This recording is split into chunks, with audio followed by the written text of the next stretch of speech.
나는 100년을 넘긴 세월을 살았습니다. 정확한 숫자는 이제 중요하지 않습니다. 다만 분명한 것은 말보다 침묵이 길어질수록 삶은 오히려 또렷해졌다는 사실입니다. 젊은 날에 나는 설명으로 살았습니다. 내 생각을 이해시키고 내 억울함을 밝히고 내 진심을 증명하려 애썼습니다. 그때는 말이 곧 나 자신이라 믿었습니다.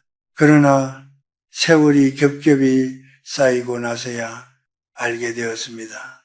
말은 늙지 않지만 마음은 먼저 늙는다는 것을. 사람은 나이를 먹을수록 입보다 마음이 먼저 늙습니다. 젊을 때는 말로 자신을 드러내려 하지만 나이가 들면 말없이 자신을 감춥니다. 세상을 오래 살아본 사람일수록 자신의 속마음을 드러내는 일을 가장 경계합니다. 나는 수많은 제자를 가르치며 또 수많은 동료와 다투고 화해하며 한 시대의 굴곡을 지나왔습니다. 그 과정에서 배운 가장 값비싼 교훈은 이것이었습니다. 입은 관계를 열기도 하지만 닫아야 할 문까지 열어버리기도 한다는 것. 젊은 시절 나는 정직함이 최고의 미덕이라 믿었습니다. 솔직하면 언젠가 통할 것이라 생각했습니다. 그러나 인생은 교과서가 아니었습니다. 어떤 자리에서는 솔직함이 칭찬이 되었지만 또 어떤 자리에서는 그것이 칼날이 되어 돌아왔습니다. 특히 인간관계에서는 진심이 칼보다 더 날카로울 때가 있습니다. 내 마음을 모두 드러낸 순간 나는 타인의 판단 위에 서 있게 됩니다. 그들의 표정 하나, 반응 하나에 하루의 기분이 흔들리기 시작합니다. 나는 한때 억울함을 참지 못해 길게 편지를 쓴 적이 있습니다. 오해를 바로잡고 싶었고 내 마음을 이해받고 싶었습니다. 그러나 돌아온 것은 더 깊은 침묵과 오해였습니다. 그때 비로소 깨달았습니다. 모든 진실이 설명으로 풀리지는 않는다는 것을. 깊은 물은 소리를 내지 않는다는 옛말이 왜 오래 살아남았는지 그제야 이해했습니다. 깊다는 것은 말이 적다는 뜻이 아니라 쉽게 출렁이지 않는다는 뜻이었습니다. 사람은 누구나 자신을 알아주길 원합니다. 특히 중년 이후 우리는 더 간절해집니다. 젊을 때는 가능성이 우리를 대신 말해주지만 나이가 들면 우리가 직접 자신을 증명해야 한다고 느끼기 때문입니다. 그래서 더 많이 설명하고 더 많이 털어놓고 더 많이 인정받고 싶어 합니다. 그러나 아이러니하게도 그 마음을 그대로 내보이는 순간 세상은 그 진심을 이용하기 시작합니다. 누군가는 동정하고 누군가는 비교하고 누군가는 은근히 우위를 느낍니다. 나는 오랜 세월 연구실에서 학생들을 지켜보았습니다. 자신의 계획을 먼저 말하는 학생은 대개 의지가 빨리 식었습니다. 반대로 묵묵히 준비하던 이들은 어느 날 조용히 결과를 내놓았습니다. 그 차이는 재능이 아니라 침묵의 무게였습니다. 말은 에너지를 밖으로 흘려보내지만 침묵은 에너지를 안으로 모읍니다. 100년을 살아보니 인생은 결국 모아둔 힘으로 버티는 싸움이었습니다. 중년 이후의 삶은 더 이상 경쟁보다 관계의 평화가 중요합니다. 남은 시간이 무한하지 않다는 것을 알기 때문입니다. 그래서 나는 이제 제자들에게 이렇게 말하곤 합니다. 보여주는 말보다 숨기는 마음이 사람을 깊게 만든다. 이것은 세상을 의심하라는 뜻이 아닙니다. 오히려 세상을 너무 잘 알게 되었기 때문에 내리는 결론입니다. 말을 줄이는 것은 생각을 멈추는 것이 아닙니다. 오히려 삶을 다스리는 첫걸음입니다. 우리는 흔히 침묵을 소극성으로 오해합니다. 그러나 내가 겪어본 침묵은 두려움의 침묵이 아니라 품격의 침묵이었습니다. 감정을 삼킬 줄 아는 힘, 억울함을 바로 쏟아내지 않는 인내, 기쁨조차 조용히 간직하는 절제, 그것이 나를 지켜주었습니다. 오늘 나는 여러분과 함께 중년 이후 반드시 마음속에 남겨야 할 5가지를 이야기하려 합니다. 이것은 단순히 숨기라는 교훈이 아닙니다. 인간관계를 편안하게 하고 삶을 지혜롭게 하며 마음을 고요하게 만드는 길입니다. 나는 수많은 실수 끝에 이 5가지를 배웠습니다. 그리고 이제야 확신합니다. 나이가 들수록 우리는 더 단단해지는 것이 아니라 더 부드러워집니다. 그래서 더 쉽게 상처받습니다. 그 부드러움을 지키기 위해서는 마음의 울타리가 필요합니다. 그 울타리는 거짓이 아닙니다. 위선도 아닙니다. 그것은 스스로를 지키는 마지막 예의입니다. 자, 이제 첫 번째 이야기를 시작해 보겠습니다. 나이가 들수록 가장 먼저 감춰야 할 것은 상처받은 마음과 원망의 감정입니다. 나는 이 사실을 너무 늦게 배웠습니다. 젊은 시절에 나는 억울함을 견디지 못했습니다. 누군가 나를 오해하면 밤을 새워서라도 해명했고, 부당한 일을 겪으면 반드시 말로 바로잡으려 했습니다. 그러나 세월은 내게 다른 결론을 안겨주었습니다. 상처는 설명한다고 사라지지 않는다는 것, 오히려 자주 꺼낼수록 더 또렷해진다는 것 말입니다. 몇 해 전 50 중반에 퇴직한 한 제자가 나를 찾아온 적이 있습니다. 그는 오랜만에 친구 모임에 나갔다가 돌아와 깊은 허탈감을 느꼈다고 했습니다. 교수님, 제가 그냥 솔직하게 말했을 뿐인데요. 그는 이렇게 말했습니다. 남편이 은퇴 후 집에만 있어 답답하다는 말을 무심코 꺼냈는데 며칠 뒤 그 이야기가 부풀려져 남편 귀에까지 들어갔다는 것입니다. 위로를 기대했던 말이 불만의 증거처럼 변해 돌아왔습니다. 나는 그를 오래 바라보았습니다. 그리고 조용히 말했습니다. 자네는 위로를 구했지만 세상은 정보를 얻었네. 그 차이를 이해하는데 우리는 반평생이 걸립니다. 말은 입을 떠나는 순간 주인이 없습니다. 듣는 사람의 해석이 곧 그 말의 새로운 주인이 됩니다. 그래서 상처를 꺼내는 일은 내 마음을 남의 손에 잠시 맡기는 일과도 같습니다. 나는 평생 강단에 서 있었지만 내 인생의 가장 힘든 시기는 오히려 말년에 찾아왔습니다. 오랜 동료에게 오해를 받았고 제자 하나는 내 선택을 비난했습니다. 그때 나는 분노와 서운함을 억누르지 못해 몇 사람에게 속내를 털어놓았습니다. 내가 얼마나 그를 아꼈는지 아나라고 말하며 억울함을 쏟아냈지요. 그러나 시간이 지나자 깨달았습니다. 사람들은 내 고통의 맥락보다 내가 흘린 감정의 온도를 더 오래 기억한다는 것을 그들은 나의 상처보다 나의 불만을 기억했습니다. 한 상담학자의 말을 들은 적이 있습니다. 중년의 고독은 상처 때문이 아니라 그 상처를 이해받으려 애쓰는 과정에서 깊어진다. 나는 그 말에 오래 고개를 끄덕였습니다.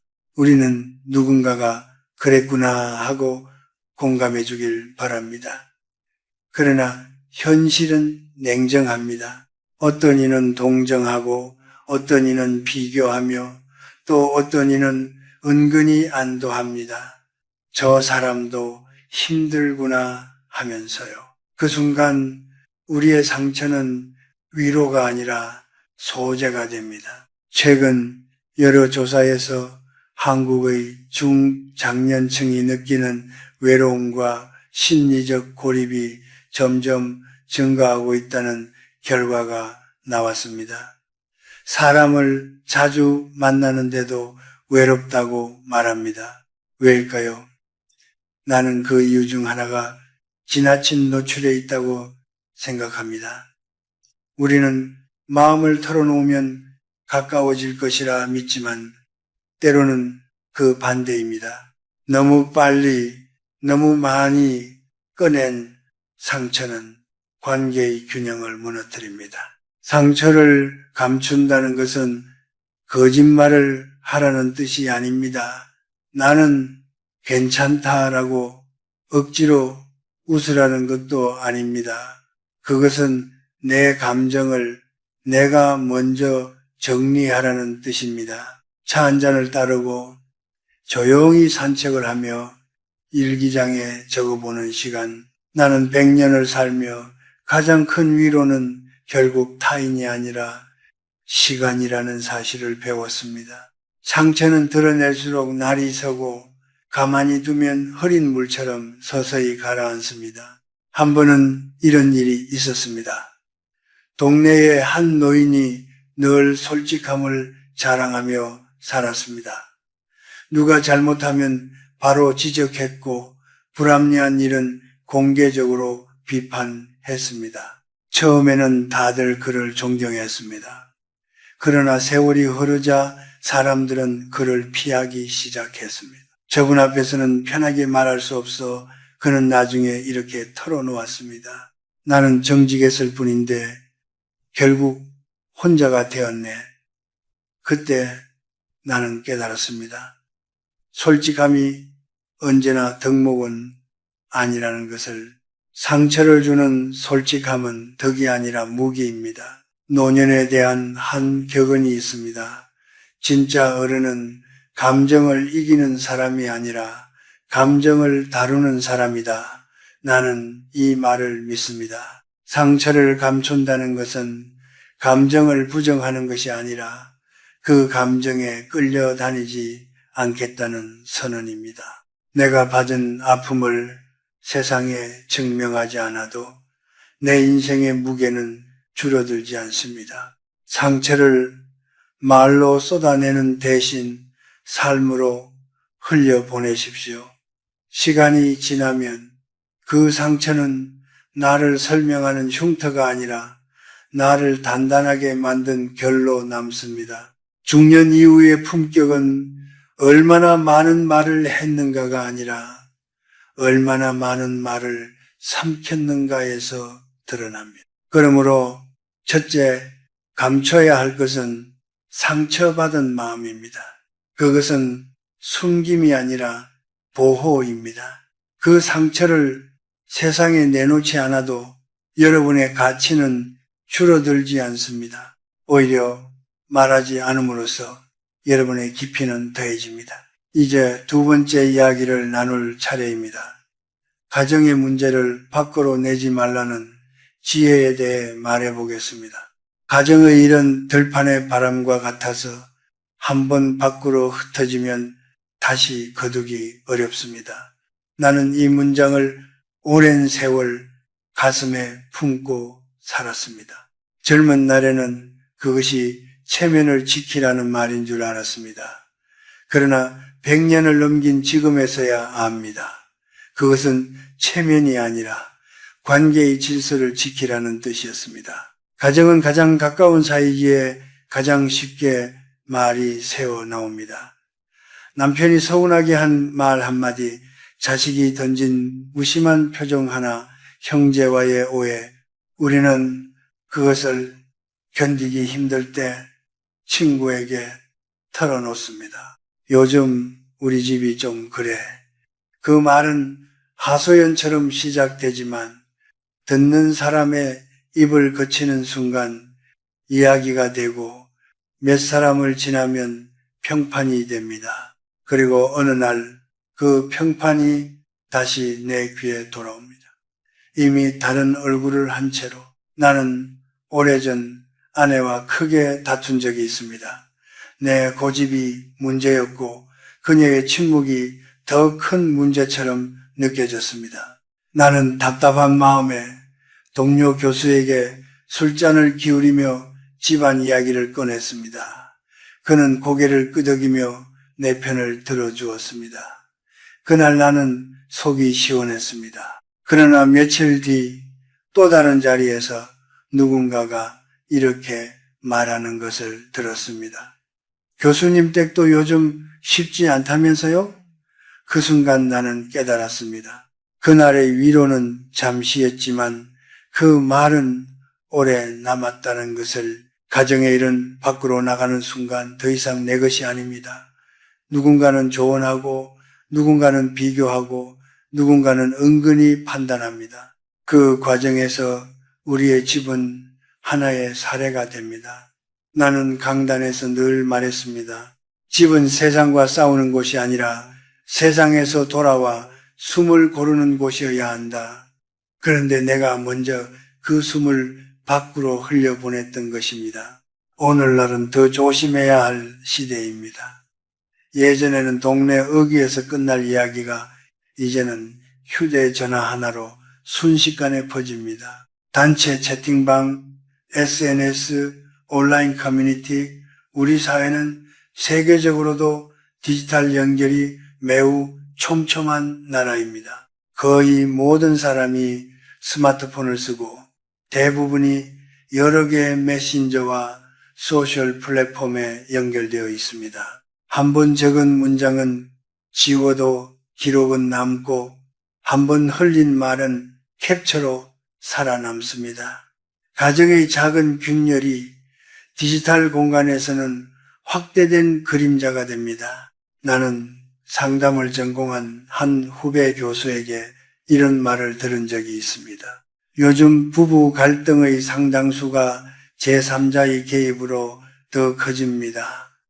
친구의 조언, 친척의 판단, 온라인 댓글의 공감 모두 선의처럼 보이지만 그 선의는 때때로 불씨를 키웁니다. 왜냐하면 가정의 문제는 맥락을 잃는 순간 왜곡되기 쉽기 때문입니다. 집안에서의 말은 감정의 온도와 함께 이해되지만 밖으로 나가면 문장만 남습니다. 중년 이후의 삶에서 우리는 점점 평판 속에 살아갑니다. 퇴직 이후에는 직함이 사라지고 남는 것은 사람들의 기억과 인상입니다. 그 인상 속에 내 가정의 갈등이 포함된다면 그것은 쉽게 지워지지 않습니다. 나는 수많은 동료들을 보았습니다. 능력과 경륜은 훌륭했지만 집안 이야기를 지나치게 드러낸 탓에 가볍게 평가받는 이들을 사람들은 무의식적으로 이렇게 생각합니다. 저 사람은 자기 집도 정리 못하는구나. 그 판단이 옳든 그러든 이미 만들어진 인상은 오래갑니다. 그러나 내가 말하는 침묵은 억압이 아닙니다. 가정폭력이나 심각한 문제를 숨기라는 뜻이 결코 아닙니다. 도움이 필요한 상황에서는 반드시 전문가와 상의해야 합니다. 내가 말하는 것은 일상의 불만과 감정의 파도에 대한 절제입니다.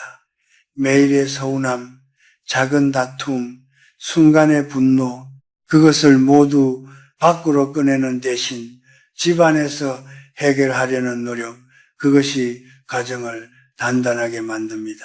나는 아내와 노년을 함께 보내며 한 가지 원칙을 세웠습니다. 하루에 한마디는 삼키자, 하고 싶은 말을 모두 하지 않기로 약속했습니다. 신기하게도 그 한마디를 삼키는 날이 늘어날수록 집은 더 조용해졌습니다. 침묵이 늘어서가 아니라 서로의 영역을 존중하는 여백이 생겼기 때문입니다. 가까운 사이일수록 경계는 필요합니다. 그 경계는 벽이 아니라 울타리입니다. 서로를 다치지 않게 하는 선입니다. 노년의 지혜에 이런 말이 있습니다. 가정은 완벽해서 평화로운 것이 아니라 지켜서 평화롭다. 나는 이 말을 믿습니다. 집안의 일은 들판의 바람과 같아서 한번 흩어지면 다시 모으기 어렵습니다. 그러나 안에서 조용히 가라앉히면 결국 흙이 되어 뿌리를 단단히 합니다. 그러므로 둘째, 가정의 일은 밖으로 흘리지 마십시오.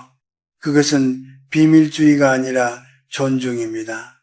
내 가족을 지키는 방식이며 동시에 나 자신을 지키는 품격입니다. 집은 세상과 다투는 곳이 아니라 세상을 이겨내는 고요의 자리여야 합니다. 이제 세 번째 이야기를 나누겠습니다.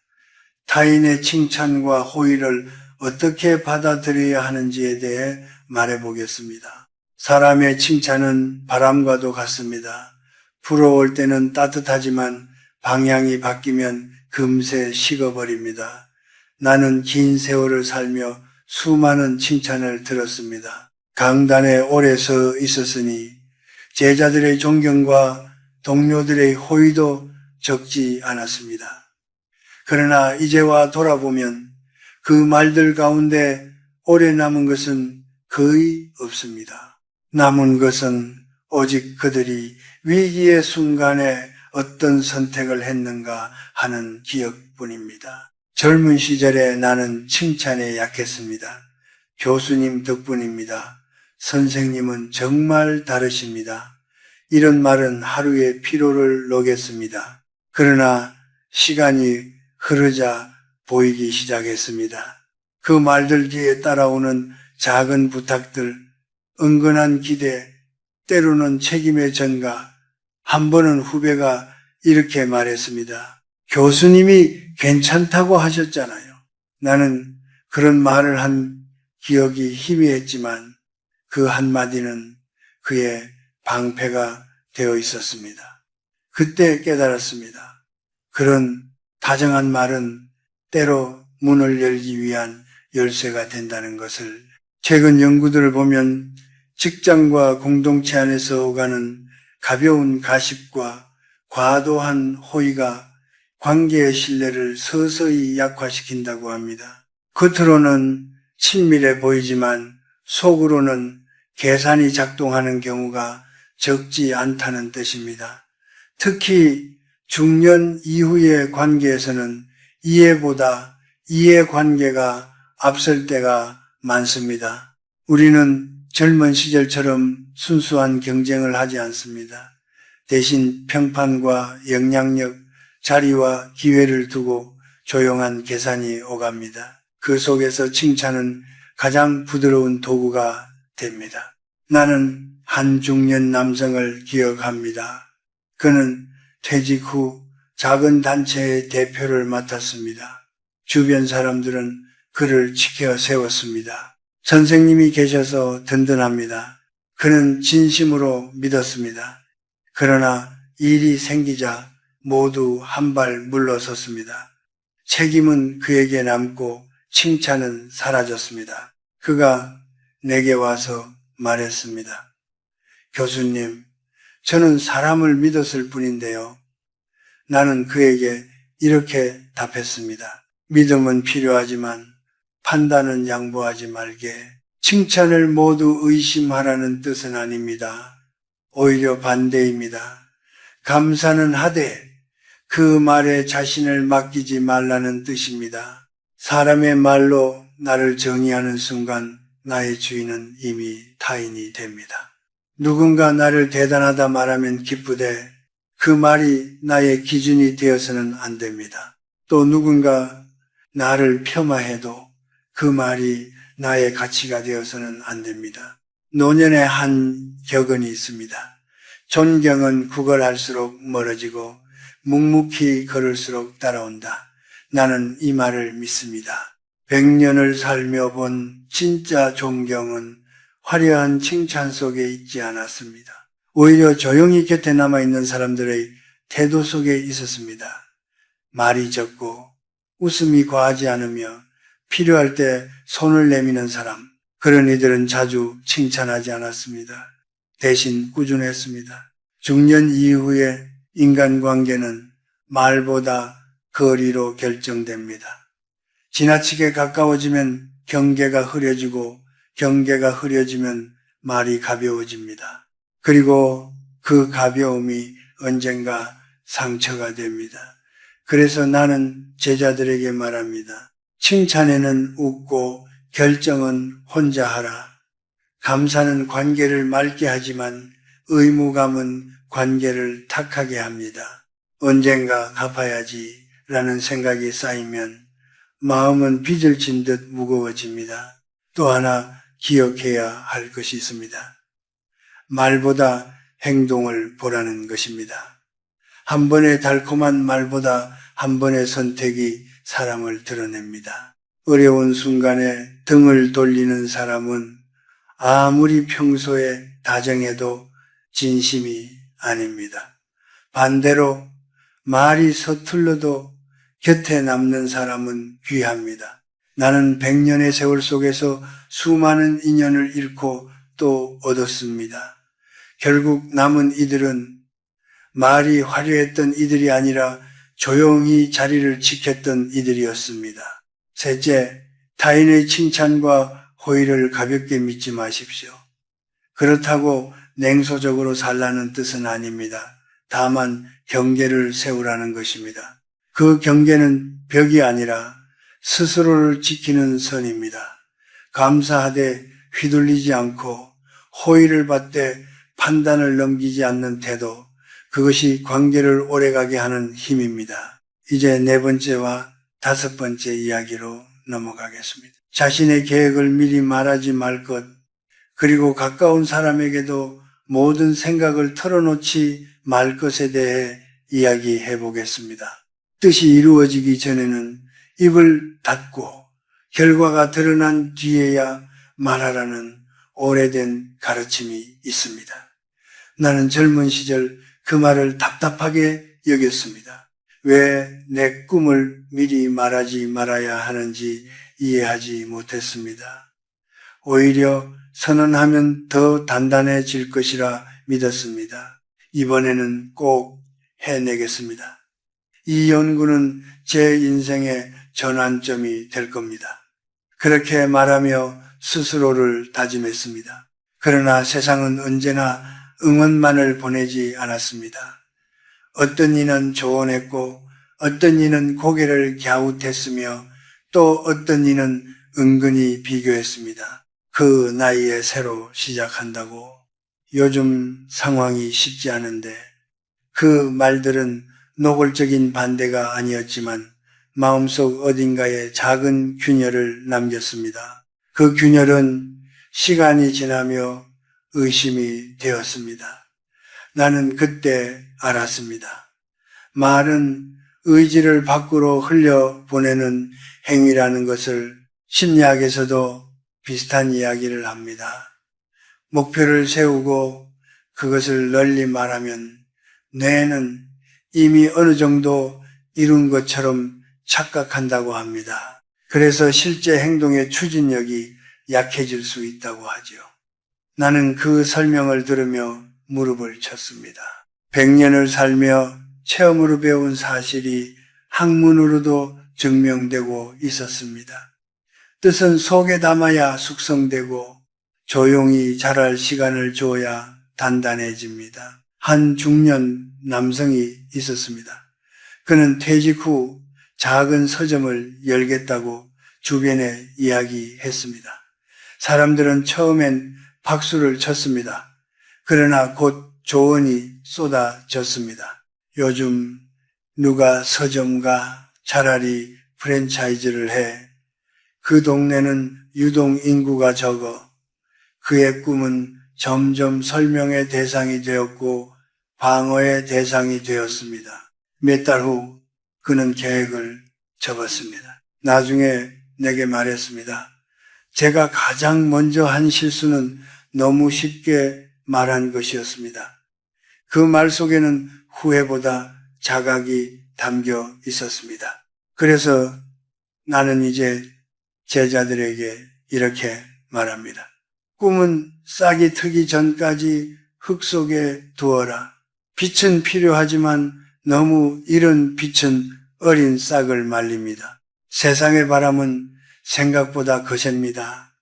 좋은 비교, 간섭, 심지어는 선의까지도 의지를 흔들 수 있습니다. 중년 이후의 삶에서는 특히 그렇습니다. 이해보다 평가가 빠르고 응원보다 계산이 많은 나이이기 때문입니다. 그리고 마지막으로 가까운 사람에게도 모든 생각을 털어놓지 말라는 이야기를 하고 싶습니다. 이 말은 차갑게 들릴지 모릅니다. 그러나 나는 사랑하기 때문에 절제가 필요하다는 것을 배웠습니다. 형제라 해도 부부라 해도 오래된 벗이라 해도 마음의 전부를 내어놓는 순간 관계는 무거워집니다. 사람은 가까워질수록 방심합니다. 그 방심 속에서 말이 많아지고 그 말이 상처가 됩니다. 젊을 때는 한마디 다툼이 있어도 금세 풀립니다. 그러나 나이가 들면 한 문장이 오래 남습니다. 10년의 우정이 한순간의 감정에 흔들리기도 합니다. 나는 오랜 법과 정치적 견해가 달라 멀어진 적이 있습니다. 우리는 서로를 미워하지 않았지만 지나치게 솔직했습니다. 그 솔직함이 관계의 여백을 앗아갔습니다. 시간이 지나고서야 깨달았습니다. 절반쯤 남겨두는 말이 오히려 관계를 지킨다는 것을 노년에 대한 이런 말이 있습니다. 지혜로운 사람은 모든 것을 말하지 않고 어리석은 사람은 말할 것을 남기지 않는다. 나는 이 문장을 마음에 새기고 삽니다. 하루에 한마디쯤은 삼키는 습관, 감정이 올라올 때 한 박자 쉬는 태도, 설명 대신 미소로 넘기는 여유, 이것이 진짜 어른의 힘입니다. 침묵은 두려움이 아니라 선택입니다. 사랑이 깊을수록 불필요한 말을 줄이는 법입니다. 이제 오늘의 5가지를 정리해 보겠습니다. 첫째, 상처받은 마음을 감춰라. 상처를 드러내면 세상은 이해보다 판단을 먼저 한다. 상처는 설명이 아니라 성찰로 다스려야 한다. 둘째, 가정의 일을 밖으로 흘리지 말라. 집안의 말은 바깥 공기 속에서 다른 얼굴을 갖는다. 집의 평화는 절제 속에서 유지된다. 셋째, 타인의 칭찬과 호의를 가볍게 믿지 말라. 감사는 하되 판단은 스스로 하라. 말보다 시간을 보라. 넷째, 자신의 뜻과 계획을 미리 말하지 말라. 말은 의지를 세게 하고 침묵은 뜻을 숙성시킨다. 다섯째, 가까운 사람에게도 모든 생각을 털어놓지 말라. 진심은 절제로 빛나고 경계는 관계를 오래가게 한다. 나는 100년을 넘는 시간을 지나며 수많은 말을 했고 그보다 더 많은 말을 삼켰습니다. 돌아보면 나를 지켜준 것은 화려한 언변이 아니라 조용한 절제였습니다. 깊은 물은 소리를 내지 않습니다. 진짜 마음은 말이 적습니다. 여러분은 오늘 어떤 말을 삼키고 계십니까? 어떤 마음을 조용히 지키고 계십니까? 그 질문을 스스로에게 던지는 순간 이미 여러분은 한 단계 깊어진 삶의 문턱에 서 있습니다. 말을 줄일수록 마음은 단단해지고 마음을 감출수록 관계는 고요해집니다. 그 고요함 속에서 인생은 비로소 품격을 얻습니다.